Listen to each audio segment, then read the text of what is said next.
moved by the hardship experienced by pupils walking long distances to get an education.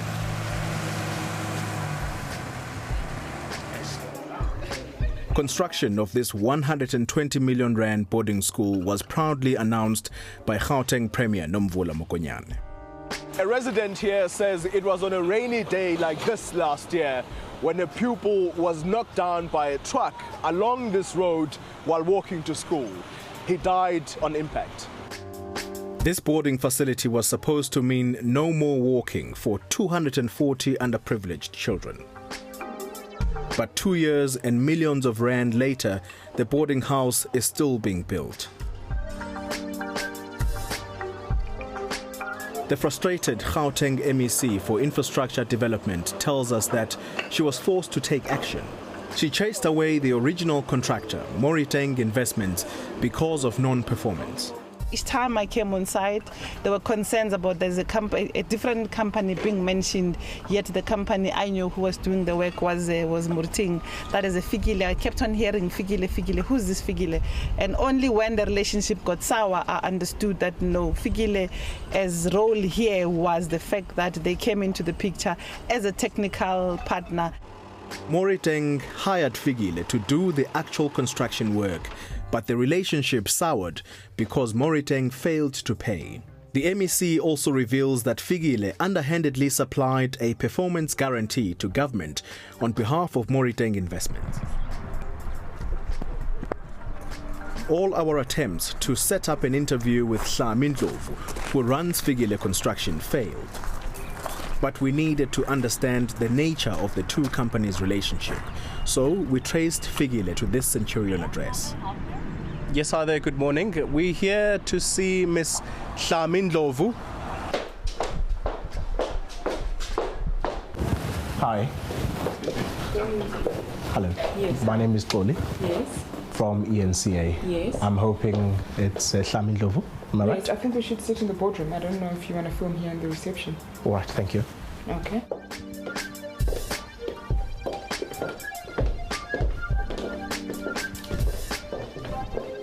How did it come about that your company provided a guarantee performance for Moriteng Investments for it to do construction work at the site? I can't answer that question because currently we're busy in legal proceedings. We were one of several subcontractors, in fact, that were contracted to do the job. So getting into the details of the contract, I've just been advised that it's not appropriate for us to actually deal with it in a public media thing. So basically, we left site, as I said to you, beginning of last year. We were asked to leave because they were not in a position to pay us our money. MEC Mahlangu now regrets her department's appointment of Moriteng. When we give companies contracts, they must get the performance guarantee in their name. And when someone fails to do that, and I think that should have given us a red flag that indeed this company was not capable of delivering, of seeing this project to the end. But we were interested in how Moriteng Investments was appointed in the first place. We asked the MEC if the project went out to tender. If you've checked the fact that they've got a tax clearance certificate, they're paying their taxes, they are complied in terms of the CIDP, grading is current, is not expired, and the fact that they would have done projects elsewhere, that is sufficient enough to determine that indeed this company can do this work. Gregory Mofogeng is with the Black Business Council. He represents black contractors in the construction industry. There is no active tendering happening.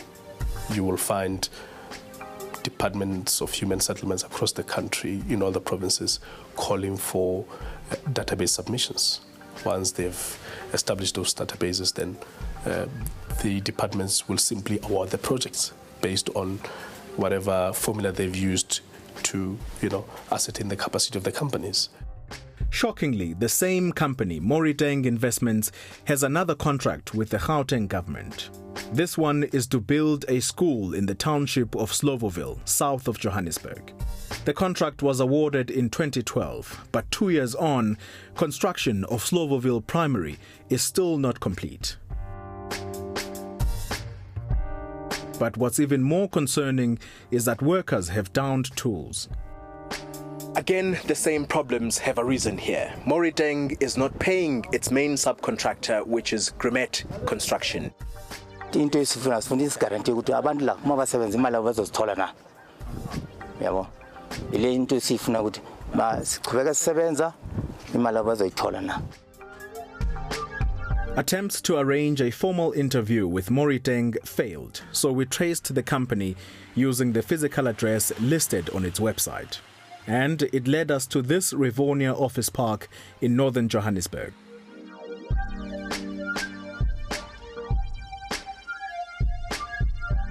We are looking for Moriteng Investments. They moved at the end of January. Okay. They were looking to purchase a building. Would you mind giving us an address for them, please? I don't have a forwarding address. I've got a contact number. I will give you Esther's number. Okay.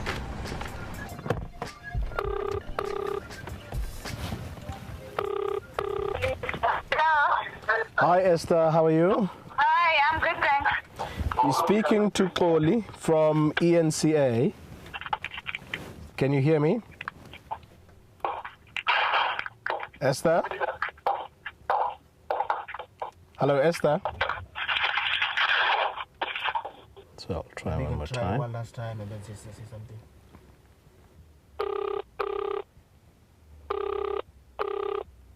Sorry, this mailbox is temporarily unavailable. Goodbye.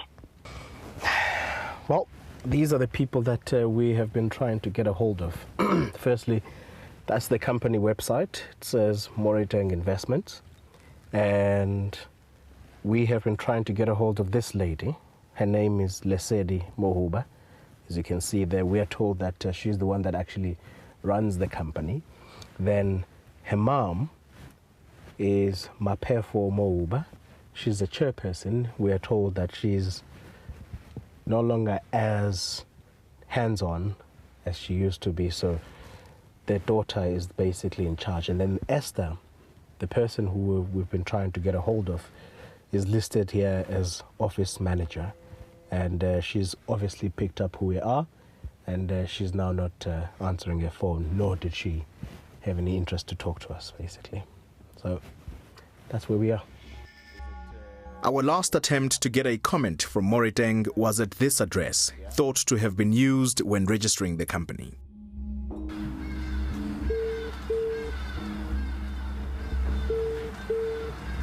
Hello. Yes, hi. I'm looking for Mapefo Mohuba. Is it the wrong number? And Lesedi doesn't live there either? No. Okay. All right, thank you. The story of black construction is not all doom and gloom. Meet Thandi Ndlovu.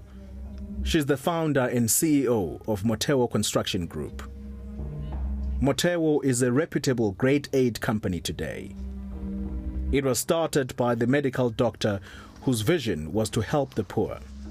Children were coming to me with diseases of poverty, diarrheal diseases, diseases related to conditions of living. We had bronchitis and asthma and pneumonias, and it was purely because of the shacks. Unbeknown to Ndlovu, the people of Orange Farm had occupied the land illegally. Therefore, she couldn't build for them. But then came her break. An offer to sell her vision and model of low-cost housing in rural and peri-urban areas of South Africa. The then Premier of Mpumalanga, Matthews Posa, gave her a contract to build 10,000 units. Shortly after being awarded the tender, critics questioned her abilities. People said, medical doctor, trained in Zambia, worked with Thabo Mbeki. This is an ANC plot to give work to their people.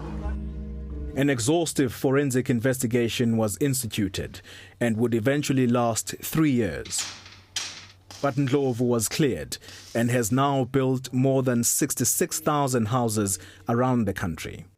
I don't necessarily have the skills to put brick on brick, but I put together a team that consisted of an engineer, a quantity surveyor, a town planner, a project manager, and someone who had built thousands and thousands and thousands of houses throughout the country.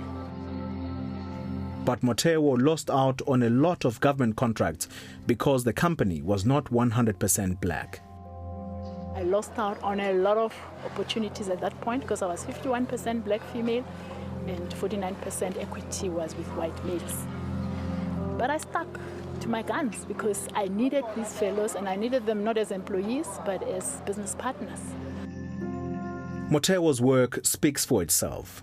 The company has built this beautiful train station in Orlando.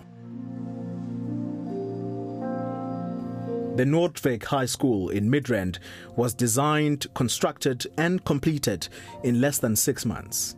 Today, it's fully operational. And the quality of their low-cost housing units tells you that the company is experienced. But no matter how solid your reputation, Ndlovu says private sector jobs are hard to come by. The private sector, we know, there's a huge building to be done by a listed bank or something. These guys, they sit and they talk among themselves. No, we will do this one. The fact of the matter is that the private sector is not accessible for our members, primarily because the private sector is dominated by white business, and therefore they support white service providers. But the big players say it's often difficult to partner with emerging black companies because of the lack of skills. To really undertake major construction work require a level of skill, a level of ability as far as project management processes are concerned, and you need a very, very strong organization to do that. So it's very difficult for emerging contractors to play a meaningful role at the top table on a major project. So it's going to take time for them to develop. Dion Kerr runs a consultancy firm specializing in black economic empowerment. She believes established companies do not use black contractors because there's no reliable database. So they don't know which are the suitably qualified entities to partner with. Can we please have a central pool of data that tells us where do we find small black businesses across every single sector and discipline? I assure you, if it was given to businesses on a platter, they would do it. 90% of the reason they don't is because it's left to the last minute, and it is so much work and effort, and they don't want to have to think about it. The recent exposure of widespread industry collusion during construction of Soccer World Cup infrastructure rocked the big players in the industry. The South African Federation of Civil Engineering Contractors says the collusion scandal was a sober reminder that the industry desperately needs to transform. I have no doubt that it's not going to be business as usual the way it was a few years ago. I think the Competition Commission has been a wake-up for the construction industry, and we need to do things in a different way, and we need to be more inclusive. And that's the challenge that faces us. While established business grapples with transformation, emerging black contractors have their own challenges. Many need to stop cutting corners and become professional operators. Back at the Magaliesburg High School, construction has resumed. The Gauteng MEC of Infrastructure Development has hired clear choice builders to get the job done. Owner Joe Manonga says the key to success in construction is hard work and passion. Be in construction because you love it, not just for the reason of money. I'm here on site myself. I'm not running the company with the remote control. I know all the challenges that they're facing. I address those challenges immediately on site. The construction of the school is expected to be completed in June this year. Olim Gambi, Johannesburg. Know more. eNCA.com